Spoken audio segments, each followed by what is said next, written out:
Manchester United's big clear-out plan has been revealed. Lindelof is essentially, basically, you've got to go. Man United are doing everything to get Lindelof and Casemiro gone. They're working on those deals. They're expected to be gone the next sales. But one player INEOS want to get rid of is Antony. But getting rid of Antony is seemingly impossible. I've seen your guys' reaction in the live chat. How do we get rid of Antony? Like, can we get rid of Antony? We want to get rid of Antony, but will we? Can we? Is it possible?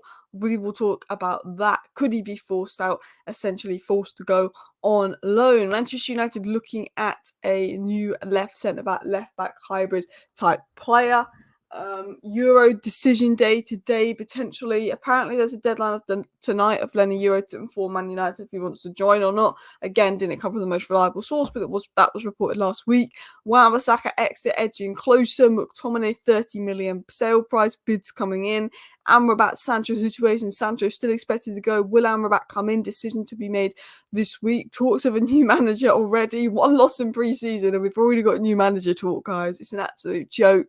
And then obviously just what is the latest on Agate, Euro, all of the ins. So, guys, please do hit that like button and, of course, subscribe down below if you're new as well. And as Glenn said, Antony's on too much money, and who's going to pay a third of the price we pay for him, even given his poor season last year? I'm going to be honest with you guys. Like INEOS want Antony gone. We paid 85 million for Antony, but we have to get at least 40 million to not completely rinse us in FFP loss, which is never going to happen. We could get 25 million for him at a push, but that's such a big FFP loss. We can't take that this summer. He's on 200k a week. That's 200k a week. That's such high wages. He's got an investigation going on in Brazil. He's just not a likeable player. He's cost a lot of money. FFP loss. It's going to be probably near impossible to sell Antony, which means he just may be given potentially the boot out on loan. Right, let's talk about Man United. Let's talk about Man United's clear-out plans and what Man United plan to do this summer. So, it was said 7 players Manchester United want to offload this summer include Casemiro, Lindelof, Maguire, Eriksen, Antony, Sancho, and Greenwood. They obviously also want to get rid of some of the lesser players. We will talk about that in a second. If United sells them all, they will raise around 200 million, giving them a transfer spend of 250 million, including the original 50 million budget. Sancho, Casemiro, Van der Beek, Wan-Bissaka, Lindelof, Pelistri could be sold to balance books. So, Casemiro 30 million, Lindelof 15 million. That goes to 45 million. Eriksen probably takes it to 50 million. Maguire takes it to 80 million. Sancho probably takes it to 120 million. Greenwood takes it to 160 million. Antony, maybe you get 20 million for at most. Maybe you get 180 million for those players. But they won't sell Antony, but they may sell Van der Beek for about 1 million, if that. Wan-Bissaka could get 15 million for. Pelistri could get 15-20 million for. Man United think that actually offloading around 9 players could potentially bring in 200 million in sales. Now, if you're thinking about 150 million net spend this summer with 200 million in sales, that would be a 350 million net spend. Now, that is not going to happen. We're not going to spend 350 million this summer. I'd be very shocked. I don't think we're going to have 350 million net spend. But just to put that into context, Agate, Xerxes, Euro, probably about 130 million combined. Add the Ligt onto that, 170 million. Then you add maybe a winger onto that. Desiree Doué takes it to 200 million. Then you add left back onto that. Maybe you get someone cheap. Okay, Reguilon, 10 million, 210 million. And then, maybe you go for Branthwaite. Maybe you go for second midfielder. You've got money to get 8-9 players in it. It's quite crazy, but I don't think we'll do that. But it's very obvious that United want to get the sales out the door so they can focus on signings. We need 2 midfielders, 2 centre-backs, a winger. We've got Xerxes in the striker, and we've got a new left-back. So backup left-back, winger, 2 centre-backs, and 2 midfielders for me is needed. I like Agate, but he's not going to solve our midfield issues if he's our only midfield signing. And the worry I have with this window is Agate seems to be the only midfield signing that we're working on and pressing ahead on. So I really do hope that we look sort of elsewhere as well. Van der Beek has gone. He went for basically the same price as a mil deal. He went for like a couple 100k. We basically got no money for him. FFP's over a 3-year period. He can leave next season. No FFP issue. Yeah, I think Antony will probably go next season. just because of FFP as well. Saudi don't want Casemiro. All the PFI-owned clubs have ruled out signing Casemiro. Who's buying Casemiro? I think they're just saying that to then get for a cheaper price. I think it's all negotiation tactics. Saudi and Casemiro, the agents, have had quite a lot of talks. It is a lot more advanced than I think it's being reported. And I expect that Casemiro will end up in Saudi. It's just that basically the fee, the money involved, is being negotiated on both sides. Guys, please do hit that like button and of course subscribe down below to Alice Talks Football if you're new and want to stay up to date with all the latest Manchester United news and more. Mason Greenwood's sale is a £26.6 million pure profit sale with a 50% sell-on clause. This will instantly raise United's finances this summer as well. 100%, 100%. Now let's get into the next story. So could Lindelof be forced out of United? Lindelof is believed to essentially be gone. It looks like United are more than ready to offload Lindelof. So what's been said on this situation? Maguire is in a more secure position than Victor Lindelof at Manchester United. The club will trigger the +1 on his contract if he stays. So Harry Maguire is seen as being in a more secure position than Lindelof at United. And Man United, if Maguire stays, can trigger the +1 on his deal so they can then sell him the next summer rather than losing him for free. They're not going to do that with Lindelof. Lindelof's got to go this summer. Manchester United will sign 2 or 3 centre-backs this summer. Lindelof is expected to leave with 1 year left on his contract, and then Man United are doing everything possible to sell Lindelof. Man United are working behind the clock. Man United are working behind the scenes, but Man United are doing everything they can possible to sell Lindelof, get Lindelof offloaded, off the books, so they can press ahead with the other summer plans, has been said. I expect that Victor Lindelof will leave Manchester United. He's had talks with other clubs. We know that United are desperately working for Lindelof to get out. And once Lindelof is out, that puts Manchester United in a position where they can go out and sign potentially 2 centre-backs as well. The Euro thing is the new Frankie de Jong. We need to get on with other players in. I wouldn't be impressed if I was De Ligt knowing my signing might be off because they're trying to get Yoro. I 100% get what you're saying. The difference between Yoro and De Ligt, though, is that Yoro is actually negotiating a salary in personal terms with us, not De Ligt. Frankie de Jong wouldn't do that. I think, to be fair, we need the deadline on Yoro to be today or tomorrow, and if we're not going to get an answer, we go for De Ligt. I think there's that worry, are we pushing for someone that might not want to come to us? But United have had a lot of positive indication the last few days that Yoro is open to the move. In fact, he's now negotiating personal terms with the side, which is something that De Ligt didn't do. Now, Man United want to get Casemiro out. We've been speaking about Casemiro's exit, and this was said by Jamie Jackson that the sale of Casemiro may have to occur to allow the purchase of Ugarte, who's valued at about 45 million euros. A loan could also be an option. We want Ugarte. We've got the green light from PSG. We've got green light from Ugarte to do the deal. I think we're discussing a loan with PSG, saying, look, we'll combine permanently when Casemiro is gone, but if Casemiro doesn't go, it needs to be a loan. It was then said by Ben Jacobs that John Murta discussed Casemiro in January with Al Nassr and Al Hilal, both expressing an interest back then. It was said that Al something and Al Ahly, again, probably pronounced it wrong, have also considered Casemiro more recently. Club will be determined centrally. Saudi dealmakers believe a fee around 35 million euros plus add-ons is fair. So what's being said is that basically Man United have had a lot of conversations with Saudi for Casemiro. Casemiro's agent is in talks with Saudi clubs, and Saudi clubs think that paying around 35 million euros, which is 30 million pounds for Casemiro with add-ons, is a fair deal. So Man United could get 30 to 35 million pounds for Casemiro with add-ons, which is a fair deal. We save 20 million a year in wages if Casemiro goes, so we could potentially bring in 55 million pounds more money next year if Casemiro is gone. So I could see why United are really working to get Casemiro gone. That can raise money. They obviously want midfielders in. Lindelof we can get 10-15 million for. We want to get him gone so we can get a second centre-back signing in. Is it De Ligt and Yoro? Is it De Ligt and Branthwaite? Is it Yoro and Branthwaite? We want 2 of those 3 names.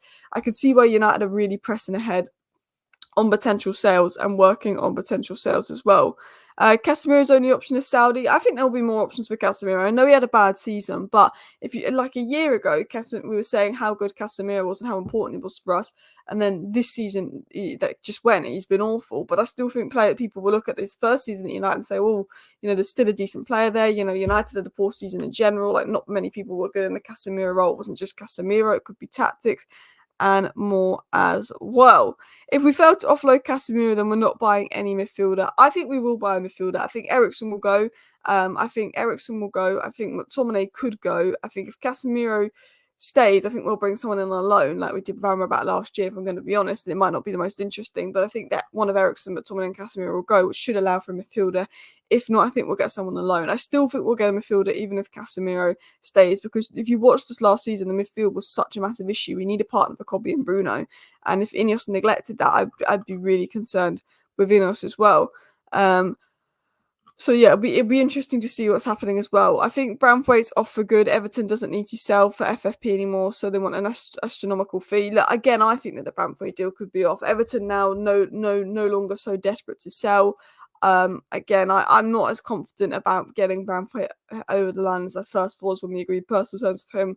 I also think, it's just going to be so expensive. We probably might end up getting De Ligt and Yoro if we can. I think potentially we'll put in a third and final bid for Branthwaite. That's been said, and I'm going to get into news on that. But I'm not confident that the deal will go over the line. No. Let's dive into the next story. So, Antony de Sancho is currently worth £21 million. That's a drop of £29 million from July 2023, having one of the biggest drops in the football market. INEOS are desperate to offload Antony, which may be impossible this summer. Antony could be forced out on loan if an attacker is signed. INEOS do not want Antony. INEOS have no plans for Antony, but they can't sell him because of FFP loss. It's almost impossible to sell a guy on 200k a week. That's been crap. On FFP loss that's being investigated in Brazil, he could potentially be forced out on loan to increase his value when next year is officially 3 years, so the FFP loop ends and we can get a bit of money for him without significant FFP trouble, is what's being reported on Antony as well.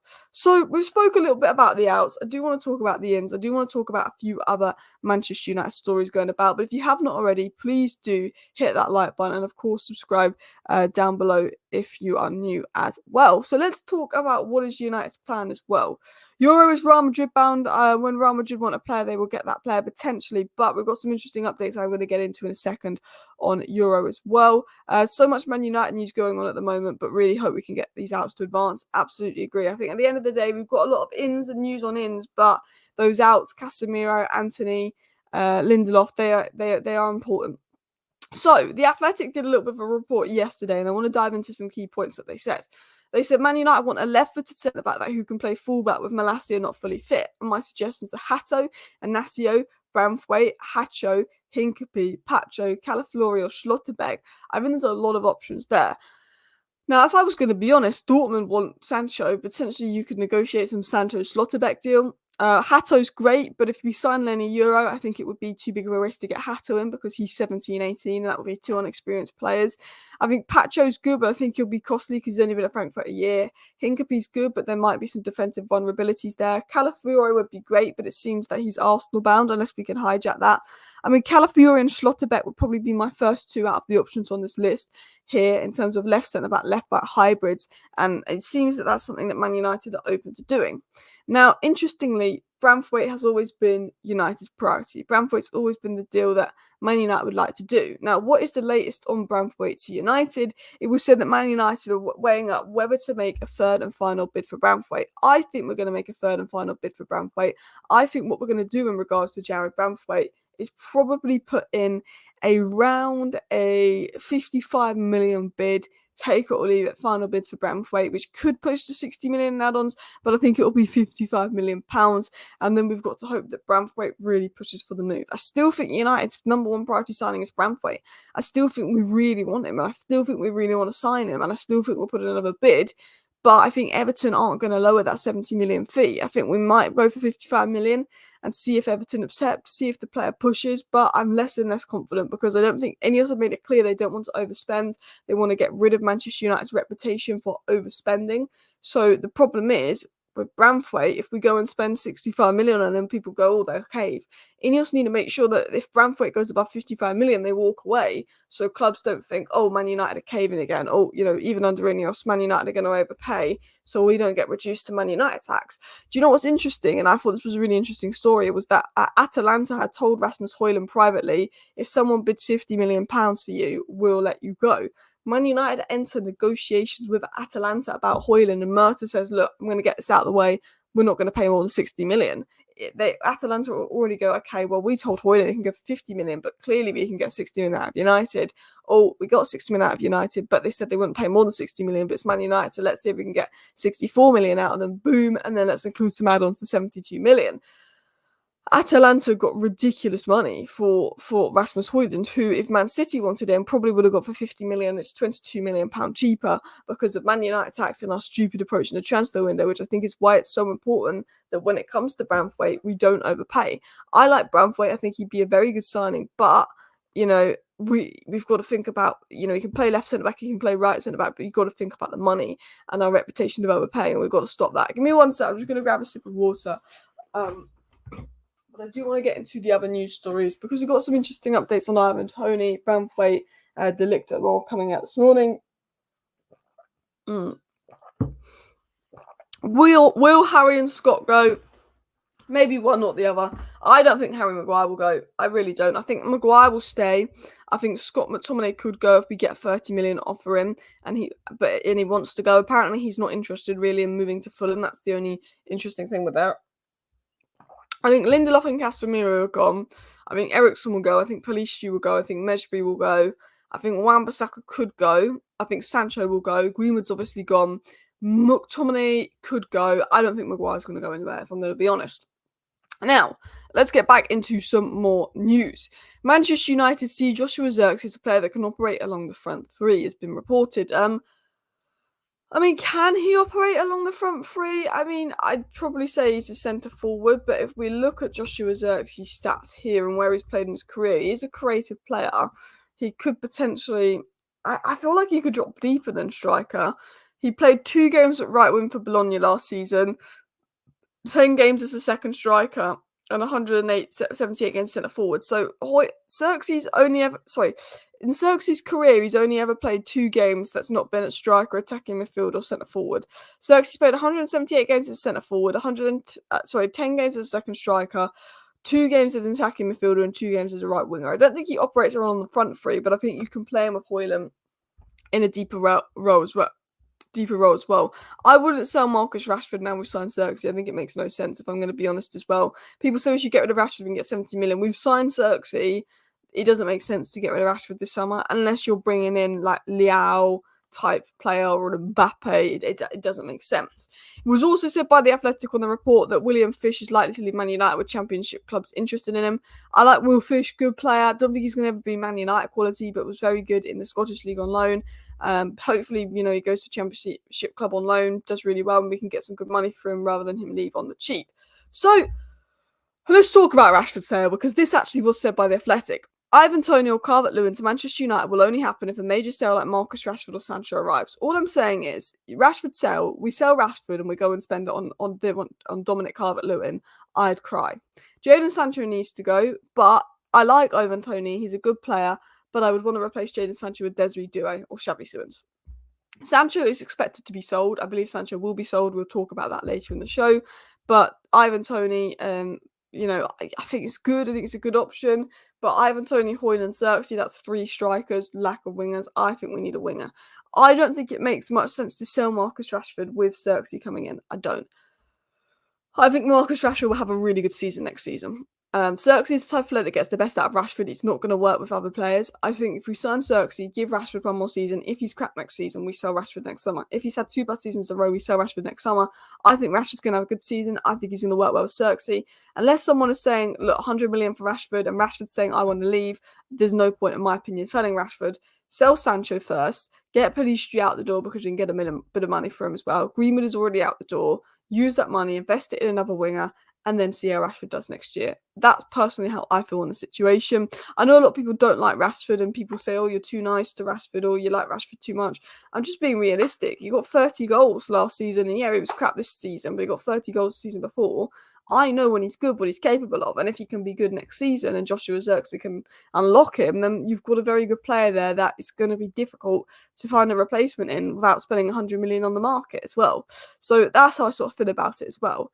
But I actually want to talk about another news story regarding Manchester United coming out as well that I did think is interesting. Amrabat for 12 million, we will talk about that news story.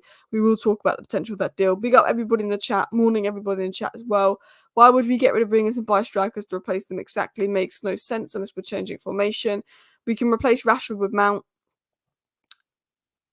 Mount's an attacking midfielder that can play on the wing, but is an attacking midfielder, and it's very different dynamic of player. Very different dynamic of player. So, This is what was said by Laurie Whitwell, which I think is interesting.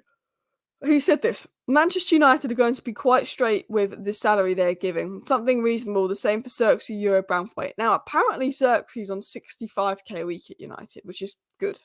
Apparently, Antony went from 20k a week at Ajax to 200k a week at Manchester United.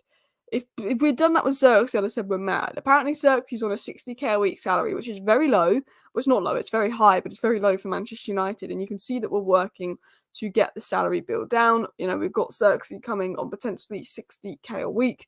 Yoro and Branthwaite would be expected to be on 100k a week sort of salary as well. Real Madrid would obviously give Yoro a somewhat decent salary, so I think United have to negotiate that higher as well.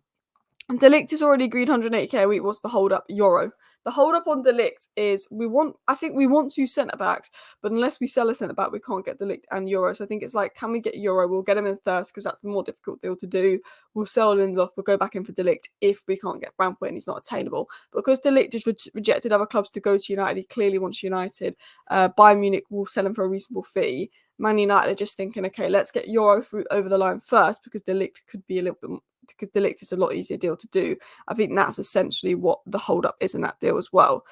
Someone said we should get rid of Sancho and Rashford. I'd get rid of Sancho, I'd keep Rashford as well. We should get rid of Maguire and McTominay. I agree. If we can get rid of Maguire and McTominay, we could. We should get Yoro, then De Ligt. I agree. To be honest, I think we should, if we can't get Branthwaite for 50, if we're going to put a third and final 55 million bid for Branthwaite. If we can't get him for that, let's walk away and get Yoro and De Ligt. I know they both play on the right hand side and we need better reinforcements on the left hand side with Martin as a neutral's injury record, but get Yoro, get De Ligt. The how much cheaper De Ligt is than Branthwaite. So if we get De Ligt on instead of Branthwaite on top of Yoro, invest that money you saved by not spending the extra 10 million or 15 million to get Branthwaite in on a left-footed left back that will help improve that side, that could potentially give depth. That's what I think Manchester United should do. We should get Yoro and we should get De Ligt. We do want both, but ideally I think we want Yoro and Branthwaite, or De Ligt and Branthwaite if we can't get Yoro. I think that's what United want, but there is the possibility we can get Yoro and De Ligt if the Branthwaite price isn't lowered. Now let's go back into the exits, because we've been talking about getting rid of McTominay, we've been talking about getting rid of Harry Maguire, and there's an increasing likelihood that McTominay could leave. So let's get into this. What was said on McTominay and his potential Manchester United exit. Man United are ready to extend the contract of sought-after Scott McTominay to keep him at Old Trafford. Man United have rebuffed interest from Turkey side Galatasaray and in McTominay, while Fulham are eyeing him as a potential Palhinha replacement. Now, they're saying that United are more than happy to keep McTominay and give him a new contract. I think if McTominay stays, United are happy to keep him, give him a new contract extension, yes. But I also think that Man United are going to act publicly that they're not desperate to sell McTominay, because they know that this is a player where they could probably get 30 to 40 million pure FFP profit for. Yes, he's got 1 year left on their deal, so they're in a weak negotiating position, so they'll probably have to settle on £30 million. But United are going to act like they're not that desperate to sell McTominay, so that they don't get clubs going with 15 million lowball bids because he's got 1 year left on his deal. I think that's what we're doing. It was said by James Ducker of The Telegraph that Man United rejected an offer from Fulham for Scott McTominay earlier this summer. McTominay is of interest to a number of clubs, but no one has met United's valuation of up to £30 million as well. So we want £30 million from McTominay. I think we should be able to get £30 million from McTominay, but it's Manchester United, so of course people are bidding lowball as well. Would you sell McTominay? Yes. 1 year left on this deal, off the back of a somewhat decent season as well. McTominay's not good enough to start for Man United, but he is a good option to have off the bench, 100%. I think he can have impact off the bench. I think he's a good option to have coming off the bench. And I think, if you keep him around, it's not the end of the world, but he's not good enough to start. We can get 30 million pure FFP profit for him. I think this is our last chance to cash in on him big, with him being 27, 1 year left on his contract.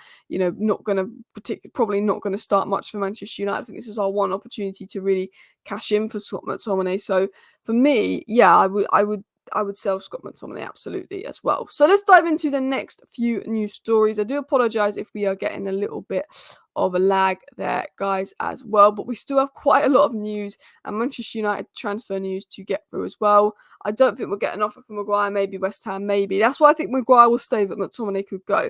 Reports are coming in, Real Madrid will increase the offer for Yoro. Yesterday was just a trick to force Madrid into action. Yoro 100% Madrid bound. That's my worry.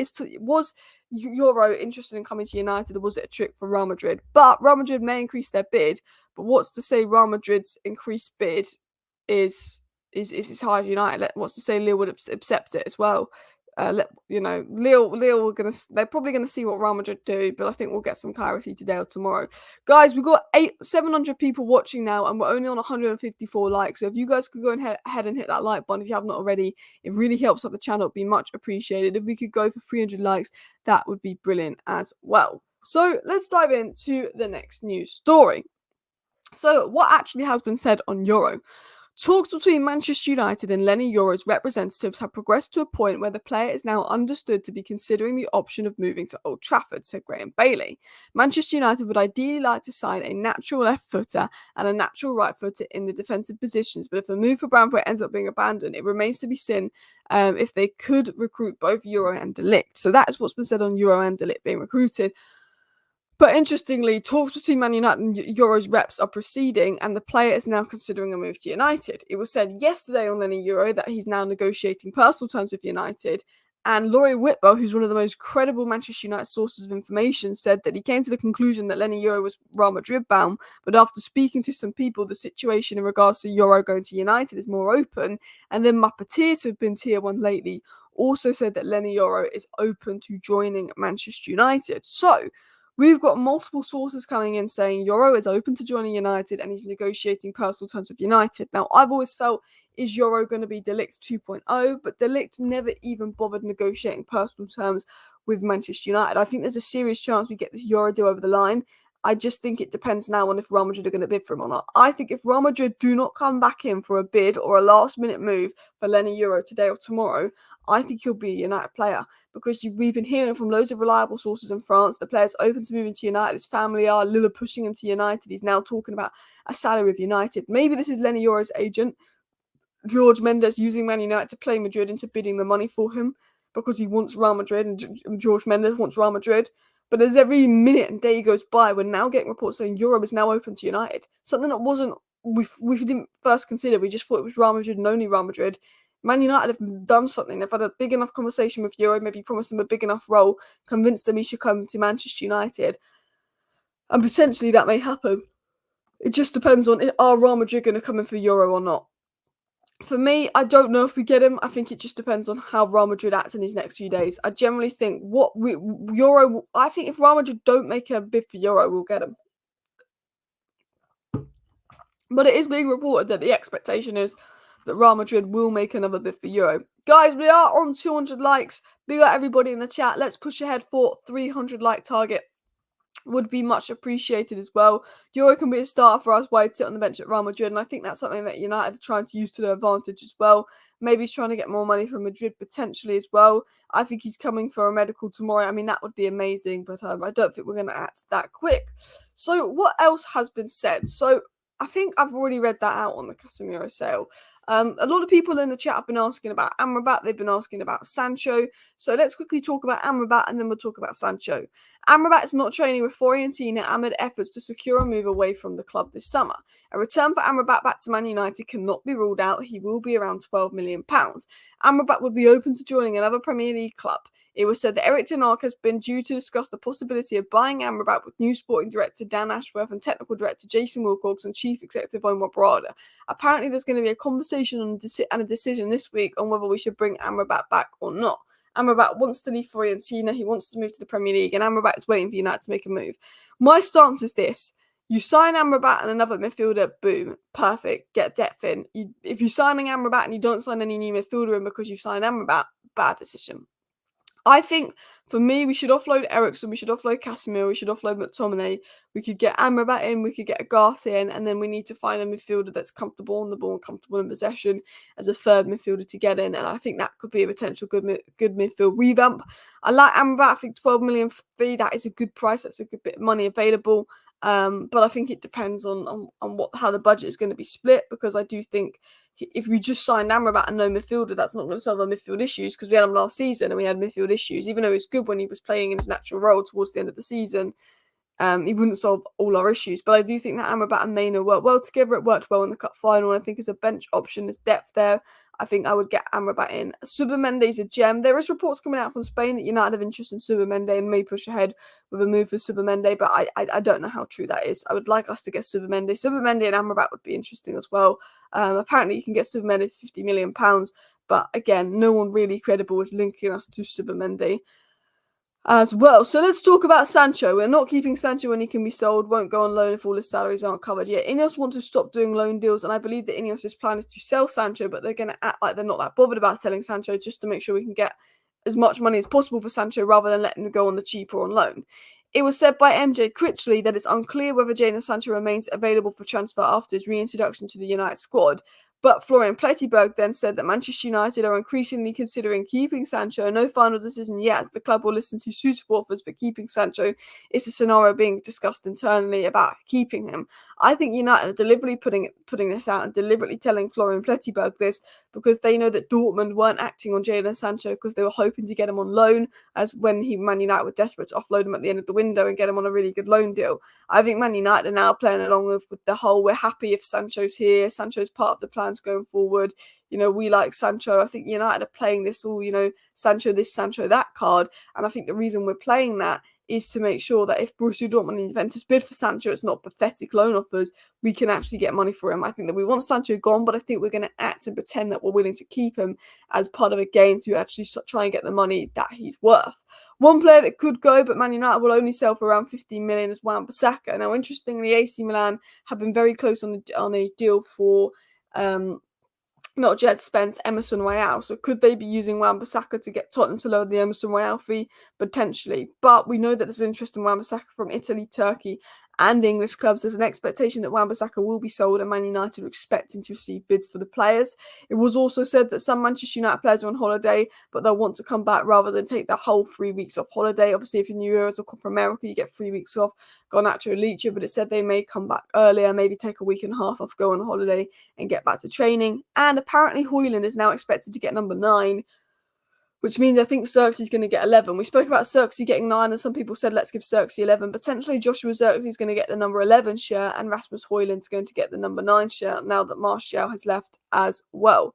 Sorry, Alice, I don't agree that United are bluffing with Sancho. I think he could go, but I think INEOS would be open to letting him stay. Really, I just think the way he acted with Ten Hag and the attitude issues, I think INEOS want him gone. I just think they're going to try and pretend and convince people that they're open to letting him stay as a negotiation tactic. Nusa could be a good option on the wing, potentially, if Sancho's sold. I think he's had a few injury issues as well. Naipan, he looked really, really good in the other game. He was cooking us as well. Could be one to explore. Guys, over 700 people watching. Can we hit for the 300 like target? Please do go ahead and hit that like button if you have not already as well.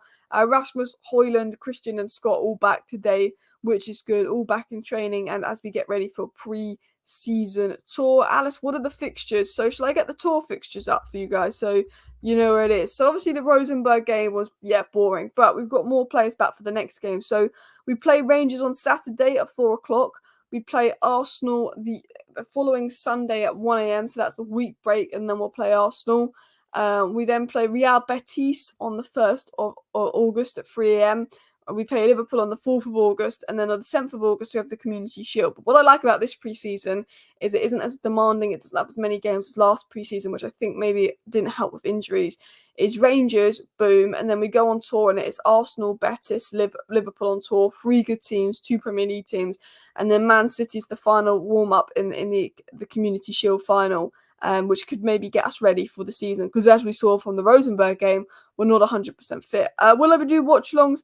I might do a watch-along for the Rangers game. I don't think I'll be doing watch-alongs for the 3Ms. I can't lie to you guys. I think I'll struggle to stay awake in those watch-alongs, especially if we played as boring as we did in the Rosenborg game, but I think I'll do a watch-along to the Rangers game. So what is the manager situation? Because we lose 1 game on pre-season tour, and Man United are already being linked to other managers, and there's already talks and speculation about Ten Hag being sacked. And to be honest, it's totally boring, and I can't be bothered with it. But I think it's interesting to talk about it so we can hear the stories and know what's going on. So it was said the club's focus is on ensuring Ten Hag is given all the tools he needs to succeed, and there are no plans to replace him, which is good.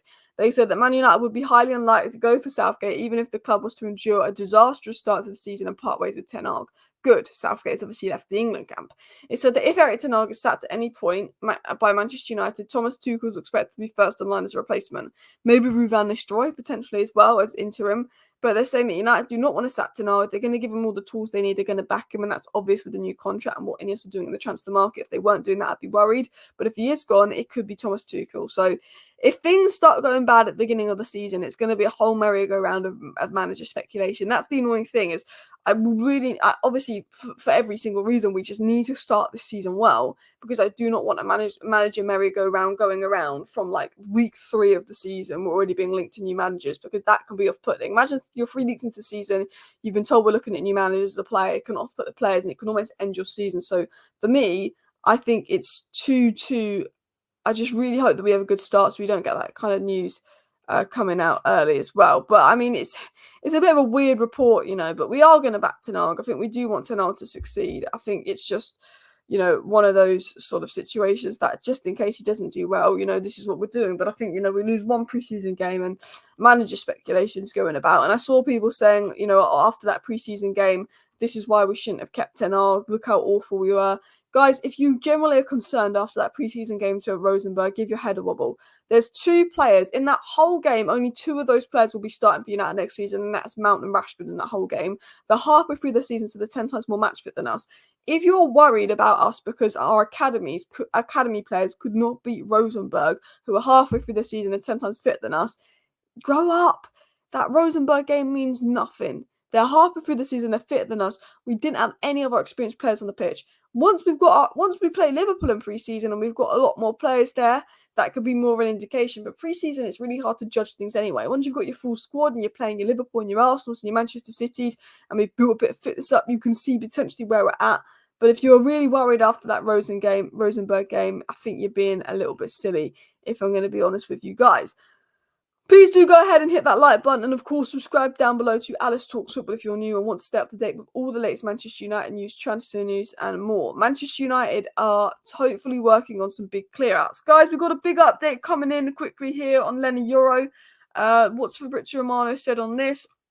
Fabrizio Romano has said that Manchester United have presented their project with an important salary to Leny Yoro and are pushing and insisting together with his agent. Yoro has to make a decision. Romano said that Manchester United not prepared to keep waiting much longer for Leny Yoro, as they want to make decisive statements during the window. Once United hear for sure that Yoro doesn't want to come, they will make advancements for De Ligt. He's ready to join United. So what's being said is Man United are pushing Leny Yoro for a decision today, and if he does not come, they will push for De Ligt and try and get the De Ligt deal done, is what's the latest being reported on that. Obviously, that story has come out just now, and that does make sense. I think it is Leny Yoro, you've got to give us a decision today. You've got to tell us what's going on today or tomorrow. We've got De Ligt ready, we've got lined up. If you don't want to come, we're going to push ahead with De Ligt. I think once we sign Yoro, it will be getting Lindelof out the door, and then I think we'll push ahead potentially for Branthwaite if we can't get him after a third and final offer. I think potentially we go back in for De Ligt, who seems to want to come to United, and I still actually really want De Ligt on top of Yoro. I want both players to come in, if I'm going to be totally honest with you guys. But people, please do go ahead and hit that like button if you have not already, and of course subscribe down below to Alice Talks Football if you're new and want to stay up to date with all the latest Manchester United news, takeover news, transfer news and more. Updates coming in that United are waiting for an update from Leny Yoro. They want to find out ASAP so they can press ahead with moves. I'm going to wrap up the show here, but big up everybody who tuned in. See you next time. Bye.